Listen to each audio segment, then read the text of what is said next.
Sol Abet. It takes about 8 minutes for light from the sun to reach Earth. That's because the distances between things in space are huge.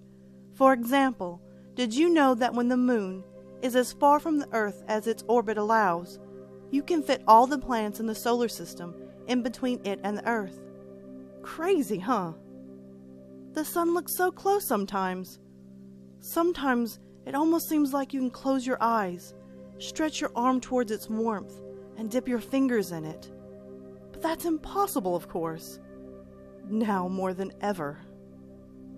Anyway, this delay in light meant that when we noticed that Pluto was missing, the thing that had taken it was already at Neptune. I've heard that the government has ways of tracking it as it moves throughout our solar system, doing something to the planets. But I don't know for sure, because they won't tell us anything. That's okay though, because like I said, light from the sun takes 8 minutes to reach Earth. So a few seconds ago, when that thing opened its jaws and swallowed the sun, we knew. Let me go back.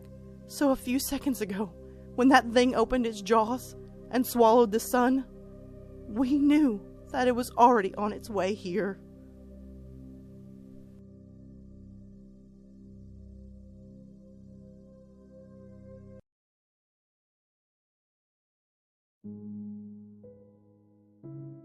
Aborted departure. What most people don't know about space is how incomprehensibly big it is. Proxima Centauri is the star closest to our sun. It is billions of miles away. So when we first noticed the alien spaceships racing toward Earth at just a bit short of the speed of light, it was going to take them quite a while to get here. Still, we didn't waste any time. We immediately sent radio signals in their direction and spent a fortune on a massive deep space radio tower in case they sent any back. A waste, some might say, because they only sent 12 words back. Your destruction. Inevitable. We come. We take. We take you all. When we received that, we really went to work. Every country started developing as many thermonuclear bombs as possible. Fortunately for us, this was easy to organize, because most countries were still a part of the Coronavirus Eradication Coalition. A few years back, people had started dying at younger ages. People would just grow old fast and die. 2 months ago, the oldest person alive was 55 years old. Now you're lucky if you hit 40 before you start shriveling up like a prune.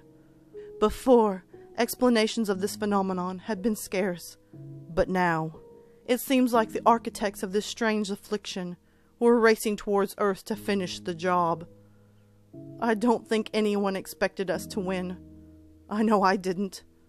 I expected to go down in a blaze of glory. Can you blame me? Only 23, and I had already found gray hairs when I was showering the day before those strange crafts were set to arrive. Better to die up there, I thought, than wither away down here. The day came, and to everyone's surprise, we annihilated the entire alien fleet with no losses to our own. We celebrated. It wasn't until weeks after that we noticed that we were still aging at a rapid rate. My hair was entirely gray now, and one of my friends passed away at the ripe age of 28. We barely had time to ask the question before the answer came in the form of the Earth splitting open and swallowing up our barely used spaceships. The doctors say I have about 2 months left. Still, that was enough time for me to learn some crucial things. 1. The aliens knew more about our planet than we did. 2. The reason we did so well against the alien ships was due to the fact they were built for transportation, not for combat. 3. It's hard to build spaceships when the laboratories keep getting destroyed by earthquakes and thunderstorms. 4. The Earth was alive. 5. It was getting hungrier.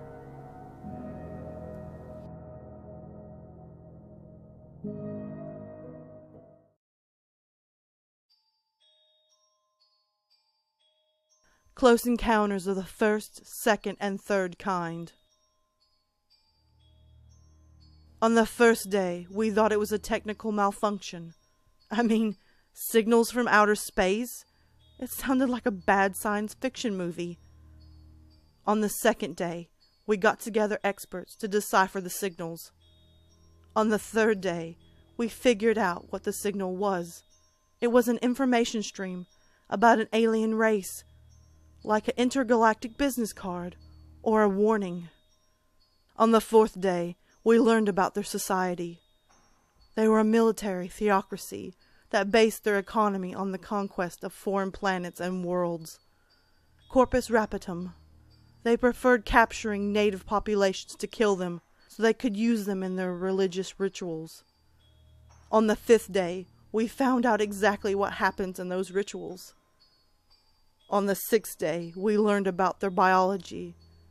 Thin stick-like bodies with long slimy appendages for mouths and deep dark holes for eyes.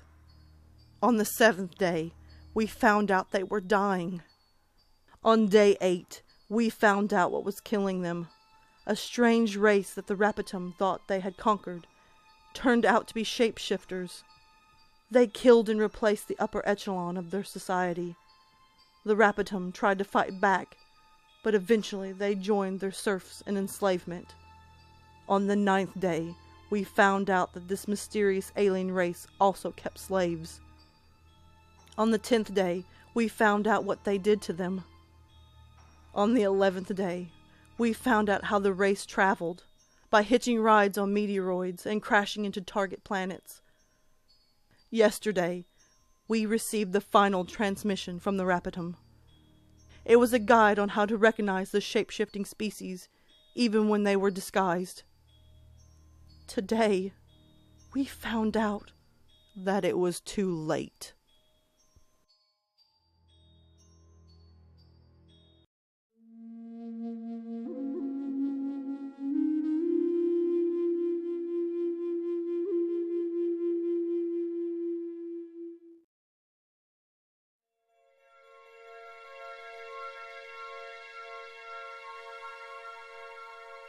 Bye.